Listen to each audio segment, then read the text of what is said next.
વાલભાઈ વડારે ભીમડાને અવાજ કર્યો. મિત્રો ભીમડાને કીધું, ભીમડા અહીંયા આવ્યા, આમાં જૂનાગઢનો દીવો છે. રાષ્ટ્રભક્તિ કોને કહેવાય? હે બચી ગયો? હા હા હા. જેમ પોતાનો હગો દીકરો એટલો ભીમડો એક બજાર વાળો માણસ રાજી થયો. તમે જુઓ, કારણ કે રાષ્ટ્રપ્રેમ જીવે છે કે હા. તો આને બહાર કેમ કરશું? હવે કેવી રીતે બહાર કાઢશું? એ કામ તારે કરવાનું છે ભીમડા. હે કે હા, તારા હુંડલામાં હુંવાર દે, માથે કચરા જેવું નાખ દે અને ઉપરકોટ થી બહાર કાઢીને હિમાડે જા, પછી તો હું પુગાડી દે આડીધર બોડીધર. આને મારે વાત આ એટલે કેવી સાંભળજો, પછી હું પુગાડી દઈશ. વાલબાઈ એની રીતે ગઈ. ભીમડો હુંડલામાં નવગણને લઈને નીકળ્યો. ઉપરકોટ બહાર નીકળીને હિમાડે ભેળા થયા. ટૂંકમાં વાત કરું, હિમાડે ભેળા થયા ને આમાં શ્રદ્ધાની વાત આવે છે. વિશ્વાસની તમારે વાત સાંભળવી તો કહું હું તમને, શ્રદ્ધા કોને કહેવાય. વાલબાઈ વડારેને ભીમડાના હાથમાં દીધો નવગણ, તો ભીમડાને આંસુ આવી ગયા. એટલે કીધું કે આંસુ કેમ ભાઈ રોવે છે કેમ? હવે આવડું કામ જુનાગઢ માં નોકરી, અરે એક વાર નહીં 7 વાર મરવા તૈયાર થાઉં. ભીમડો કે ઈ વાંધો નથી કે તો કે આ બાળક હુંડલામાં રોવા માંડ્યું હોય તો ખબર. તમે વિચારો, રોયો નહીં કેમ? તેથી કઈ ઇન્જેક્શન તો નહોતા આવતા, બેભાન કરતો 3 કલાક તો પડ્યો રહીએ. રોયો નહીં એનું એક જ કારણ હતું. વાલબાઈ વડારીને શું કીધું ખબર? ભીમડા રોહે નહીં આ બાળક. જુનાગઢ ઉપરકોટ બહાર નીકળે ત્યાં સુધી નહીં રોવે. કેમ નહીં રોવે? માથે કચરો નાખું તો ન રોવે. કેમ? તો કે સોમલદે પરમાર રાજપૂતાણી ધૂપેલિયું ફેરવતી ને એની આરે આરતીની ખોડિયારની મેં 2 આરતીની આંટીઓ લીધેલી છે. ઉપરકોટ બહાર નીકળે ત્યાં સુધી આ બાળક હુંકારો કરે તો મામડિયાની ખોડિયાર પૂંજી નો પૂંજી ભલા માણસ. હા હા હા, આ ભરોસો છે, આ વાત છે. એ હોય ન હોય તો નભે નહીં પૃથ્વી પાવરરા, આમાં કોકો કાનાણા એવું હોલો ભાખે હમીરિયા. એટલે નો રોયો અને હિમાડે ભેળા થયા. વાલબાઈ વડારે રાજી થઈ ગઈ. ભીમડા મારો બાપ, મારો વીર, તે કેવડું મોટું કામ કરી દીધું છે. અને તેડી લીધો. અને વાલબાઈ હાલતી થઈ. ભીમડો આ બાજુ હાલતો થયો. વળી ભીમડાને કઈક યાદ આવ્યું, પાછો વળ્યો. એ વાલબાઈ બેન ઉભી રહે ની. જોઈજો જુનાગઢ ની હિમાડે 2 નાના માણસો વાતું કરે. નાના તો આને કેમ કેવા, ઈ વાતું કરે છે. એટલે કીધું કે શું છે? કે બેન હું એક વસ્તુ માંગુ, આપીશ? કે આપું જ ને ભાઈ. જો ના નહીં પાડ. અરે મારા વીર, મારો ભાઈ ભીમડો એમ કે બેન વાલબાઈ જગતના ચોકમાં વેચાઈ જાય અને વેચાઈ ન જાવ તો વાલબાઈ ની આ હા હા હા તે મારું આવડું કામ કર્યું. અરે મારી માં બેન, તને વેચાવાનું ન કહેવાય. કે તો કે તારી પાસે કટાર છે ઈ મને દે. રાજની દાસી કટારું રાખતી હતી. તારી પાસે કટાર છે ઈ દે. કે શું કરવી? કે વચન દીધા પછી કહેવાનું હોય શું કરવી. કે હાલે ભીમડા. હાથમાં કટાર વાલબાઈ લઈને આમ ભીમડાના હાથમાં કટાર દીધી. આમ ભીમડાએ લીધી. વાત કરતા વાર લાગે એ વાતમાં એટલી વારમાં ફારડાક કરતો પોતાના પેટમાં મારીને આંતરડાનો પાડાની જીભ જેવી કટાર હતી, આંતરડાનો ઢગલો થઈ ગયો, ઢળી પડ્યો ભીમડો. વાલબાઈની રાડ ફાટી ગઈ. નવગણને તેડ્યો છે. અરે અરે મારા વીર, મારા ભાઈ, આ તે શું કર્યું? આવો ગજબ શું થયું? શું કામે આવું કર્યું? મિત્રો હવે જે ભીમડો બોલ્યો છે, બેન વાલબાઈ છેલ્લા શ્વાસ લેતા લેતા, જુનાગઢના રાનો કુંવર 6 મહિનાનો અને આવડા સોલંકીઓના પેરા, અને એમાંથી મેં બહાર કાઢ્યો. મેં મરતો મરતો બોલે છે એક જુવાન, નાનો ઓળો એક જુવાન. આવડી મોટી વાત હારાના પેટ ફાડી નાખે કે જુનાગઢના રાને આટલી ચોકીઓમાંથી, આટલી સિક્યુરિટીમાંથી મેં બહાર કાઢ્યો.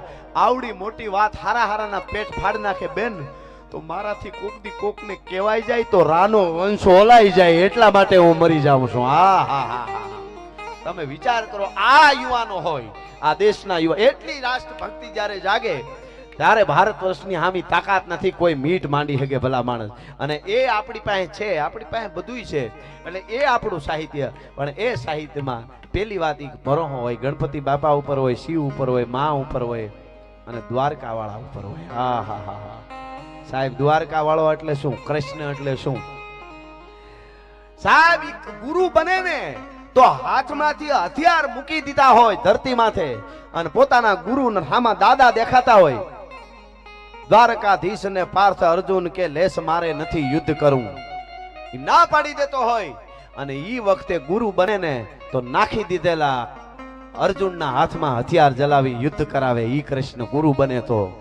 અને ભાઈ બને ને તો 3 લોક જેને નમન કરતા હોય, બલરામના બળદેવના પગમાં પડી જાતો ભલા માણસ દ્વારકા વાળો, દ્વારકાધીશ. કારણ કે ભાઈ શું, ભાઈ બને તો એવો. અને પ્રેમી બને ને, કૃષ્ણ પ્રેમ કરે ને તો કૃષ્ણ રાધાને પ્રેમ કરે તો દુનિયા આખી રાધાને પૂજવા માંડે. રામા કે રાધા માં રામા રાધે પ્રેમ કરે તો દુનિયામાં પ્રેમીને પૂજાવી દે. એવો તો ઈ પ્રેમ કરે ઈ દ્વારકાધીશ, ઈ ભગવાન કૃષ્ણ કનૈયો. અને મિત્ર બને ને તો હોનાની દ્વારકાનો રાજા હોય તો સુદામો આવે તો ઉગાડા પગે કડે બાંધેલો ખેહ છૂટી ગયો તો. ખેહ એટલે પીતાંબર પડી ગયું કે ને આપણે પીતાંબર જે પહેરેલું હોય ઈ નહીં, એના ઉપર ભેટ હોય, ઈ ભેટ છૂટી ગઈ અને ઉગાડા પાગે મારો ભાઈબંધ આવ્યો, મારો વેરુ સુદામો આવ્યો, મારું બાળપણનો મિત્ર આવ્યો. મિત્ર બને તો આવો મિત્ર બને. આ દ્વારકાધીશ માટેનું મારું આ ગીત આપ બધા ખૂબ સાંભળો છો. એટલા માટે જોધા માણેક મૂળ માણેક એ પણ સ્વતંત્રતા સેનાની હતા અને ખૂબ લડ્યા આપણા માટે, દેશ માટે, રાષ્ટ્ર માટે લડ્યા. એટલે આપણે એને યાદ કરીએ છીએ. આ જોધા માણેક મૂળ માણેક દ્વારકાધીશના મંદિરમાં કંઈક વાઘરવાના ખોળિયા પડી ગયા, બંદૂકો છૂટે, ગોળીઓ છૂટે અંગ્રેજોની, વિંધાઈ જાય તોય દ્વારકા પાંજિયા, દ્વારકા પાંજિયા, એના સિવાય બીજો શબ્દ ન આવે. એની વાતો જગતમાં રીએ. ગાંઠિયા વણતા વણતા સુલમાં મોટા કરી જાય, એના રાહડા ન હોય કોઈ દી, એની વાતો ન હોય. જલિયાવાલા બાગમાં 13 એપ્રિલ 1919 આવી જ રીતનો ગ્રાઉન્ડ મોટો હતો અને એક જ ગેટ ખુલ્લો રાખેલો. ઈ ગેટે બંધ કરી દીધો અને માઇકેલો ડાયના હુકમથી જનરલ ડાયરે ફાયર કરી અને હુકમ કરી દીધો અને બંદૂકો છૂટ્યું. શાંતિથી બધા પ્રદર્શન કરતા હતા અને બંદૂકોમાંથી ગોળી છૂટ્યું. મિત્રો 5 વર્ષના બાળકથી લઈને 80 વર્ષના ડોસીઓ સુધી, જુવાન દીકરીઓ દીકરાઓ આપણા 1000-1500 જેટલા મર્યા, કંઈ ઘાયલ થયા, શહીદી વોરી કંઈ ઘાયલ થયા. અને ઈ જે ઘટના બની કાળકૂટ 13 એપ્રિલ 1919 અને એ ઘટના બની એમાં એક 19 વર્ષનો જુવાન હતો. એ બધા આ લાશો ઢળતી હતી જોતો તો એ કૂવો લાશોનો ભરાઈ ગયો હતો. આપણે ક્યારેક એમ થાય ને આપણે મજા છે ને આનંદ કરીએ છીએ તો આ બધાને યાદ કરવા કે કેટલી મહેનત કરી છે રાષ્ટ્ર માટે, કેવડી મહેનત દીકરીઓએ કરી છે. નીરા આર્યાને કોક દી વાંચો તો ખબર પડે આ દેશની દીકરી કેવી હોય. હું કથા મારી પાસે છે, ત્યારે સમયે હું કહીશ તમને, એને વાંચો તમને ખબર પડે. મેડમ કામા અને સરદારસિંહ રાણાએ આપણો 1907માં જર્મનીમાં આપણો રાષ્ટ્રધ્વજ ફરકાવ્યો હતો. બોલો 1907માં આપણો જે તિરંગો એ તો પછી આવ્યો, પણ ત્યારે પ્રતિનિધિ તરીકે એ ફરકાવ્યો હતો. એ બધી વાતો જબરી છે. હા સરસ, ફરમાઈશ સારી છે બધી. વાહ વાહ વાહ, સારું. હા, ફરમાઈશ ઉપર ખબર પડી જાય કેવો વર્ગ છે. વાહ સરસ ફરમાઈશ. એક કાકાને જોવો તો આખા કુટુંબની ખબર પડી જાય, મામાને જોવો તો મોહાળની ખબર પડી જાય, ગામનો ચોરો જોવો તો ગામની ખબર પડી જાય. રીધી સીધી ન્યા જ બેઠી હોય બધી, દેશી કેમેરા હોય. ઓલા બાઈ આમથી આમ કેમ ગયા, કામ છે ને ગયા તું બેન જાનું મનો ઓમ કે મને સસમા છે હૂતું નથી, કોણ ક્યાંય ગયું એ બધું ધ્યાન રાખે. માણસ બીજાની ચિંતામાં જ દુખી છો, પોતાને કઈ દુઃખ છે જ નહીં, એટલે બધું મળી જાય. ઓને આટલું કેમ ઈ ચિંતા મારે છે. જો તમને કહું, કોકનું દુઃખ જોઈને કોકનું દુઃખી થવું એ સારી વાત છે, દુઃખી થવું જોઈએ. કોકને દુઃખી જોઈએ તો આપણે દુઃખી થવું જોઈએ, ઈ પણ ઈ હેલી વાત છે. હજી કોકનું દુઃખ જોઈને દુઃખી થવું ઈ હેલી વાત છે, પણ કોકનું સુખ જોઈને સુખી થવું ને ઈ તો પરમાત્માની કૃપા હોય તો જ થવાય, નકર થવાય જ નહીં. પાડોહી નવી ગાડી છોડાવે ને પાડોહીને નીંદર ન આવે, માનું હાથક પેટીના પાપ પડ્યા છે. હજી અમારી હારી જ રેવા આવ્યા, અમારે ટાયર નથી બદલતું મોટરસાયકલનું, અને એને ગાડી છોડાવી, ડોહો મહેનત કરે છે છોડાવી, સારું નથી લઈ ગયો. જો 2-3 વસ્તુ એવી છે, એક આગ, એક ઈર્ષા અને એક ઝેર. ઈ છે ને એના ઉપભોક્તા એટલે પોતાનો એનો સર્જનાર એને પેલા ખાય. આગ છે ને એ પેલા દિવાળીને હળગાવે, કારણ કે એની માલિક ઈ છે ને બનાવવાળી, ઈ લગાડવાળી દિવાળી છે, પેલા દિવાળી હળગાવે પછી. અને એક ઈર્ષા છે ને આપણને એમ થાય કે આપણે ઈર્ષા કરી, પણ આપણને જ બાળે, સામે વાળાને કઈ નુકસાન જ ન થાય. જે ઈર્ષાળુઓ ની પોતે જ બળે, પોતાના જ હારા કણો છે શરીરમાં છે એ ઘટે. પછી કે મારે ઇન્જેક્શન લેવું પડ્યું B12, આ ઘટે ડોહું. આજે કોકનું જોઈને બળ્યો ને એમાં B12 ઘટ્યું, આમાં કોઈને ઘટતું હોય માફ કરજો. અલા પૂરું પોષણ ન મળતું હોય તોય ઘટે.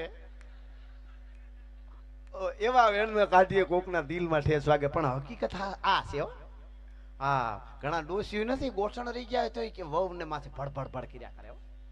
ઘણા વહુ એવા ફાટીને ધોવાડે ગયા હોય પાછા. હમણાં એક ડોહીમાં મને કહેતા હતા, ભગવાને અમારા ઉપર અન્યાય કર્યો. મેં કીધું કેમ? એ કે અમે પરણીને આવી ને તો એ હાહુનો ફૂલ જમાનો હતો, હા હું હક નો લેવા દેતા. અમને એમ કે અમારો એક દી જમાનો આવી છે, વહુ આવે એટલી વાર. ઈ કે અમારે જ્યાં જમાનો આવ્યો ને ત્યાં વહુ જમાનો આવી ગયો. હવે કે ખાવા દે તોય ઘણું ટાણે. એટલે ફરી ગયું આમાં જમાનો કઈ કેનો શું થઈ સમયની કાંઈ નક્કી જ નહીં. સમય પકડાતો નથી, આપણે સમયને હાથવી લેવો. સમય હોય ત્યારે કંઈક કરી લેવું સારું. સમયની જ કિંમત, ટાણાની જ કિંમત, ટાણા વિના છે જ નહીં. હું અત્યારે અહીંયા છંદો ગાઉં, દુઆ ગાઉં, વાતું ગીતો, જો તમને મજા આવે બધા સાંભળો મજા. આનું આ કાલ બપોરે આવી 1:30 વાગે આવીને ગાઉં તો એકલો. બપોરે 1:30 વાગે આવીને હાથા દોડી ગયા, પાંદોરા વાળા હાંકળાથી બાગ છૂટ્યા. તો તમે બધા શું કયો ખબર, કાલે બોલતા તઈ રેડી હતા. તો અમુક પાછા કે મને જરાક લાગતું તું ખરું.